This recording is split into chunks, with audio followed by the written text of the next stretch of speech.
Hi, my name's Ellery. I go to the Miami Valley School, and while reading our textbook, We the People, the Citizens and the Constitution, I came across something I found really interesting. And that was the framers of the government. They balanced power in the government by creating three branches and the necessary and proper clause. The three branches did each of the tasks that the government was supposed to do, which was to create, review, and execute laws. And the necessary and proper clause was to stop any one branch of government, or the government altogether, from getting too much power. This was an awesome idea, and I feel like it could be applied to a lot of other things in the government right now. For example, Democrats versus Republicans. Right now, they are causing a lot of drama in the government. While one idea supports other ideas when conflict arises, this is getting out of hand. Recently, there was a government shutdown, and that was because Democrats wanted Obamacare and Republicans didn't, and they held the government hostage, and eventually it shut down. And because of that, it caused a lot of inconveniences to veterans, to people who just wanted to go to state parks. It affected tons of people. And just the fact that they can do something like that to try and blackmail the other party, that seems really wrong to me.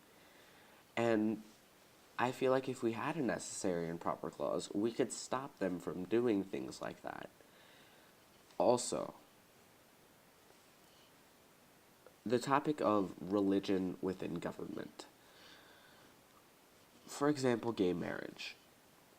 Many Democrats are seen as leaning towards gay marriage, and a lot of Republicans are seen leaning away from gay marriage. And when you look at a majority of Republicans, they tend to be very Christianly people, which is why they tend to be against gay marriage. But there's supposed to be a separation of religion and state, and they're taking their own religious beliefs and incorporating it into the state, and that's causing a lot of just overall annoyance for a lot of Americans, because we want to see important things done, and we want to see things fixed, and we want to see our country get better, and yet they're causing trouble by bringing what they believe in and starting an argument.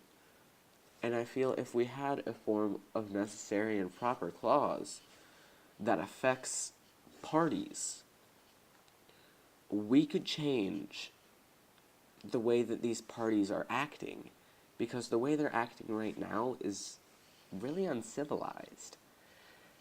And so, the necessary and proper clause for Democrats, or not just Democrats, but for parties, would just make it so that we could pass laws to stop them from ruining everybody else's time. Because there are radicals that just say such ignorant things. And then, as a response to that, the other side says ignorant things back. And that just starts a cycle of just nonsense in our government. And I feel like we could stop all of that if we just made a necessary and proper clause for the parties. And I feel like it would benefit our government in every way possible to stop these radicalists on both sides, because it really is getting out of hand. So that's what I have to share, is that it'd be awesome if we could have a necessary and proper clause for parties.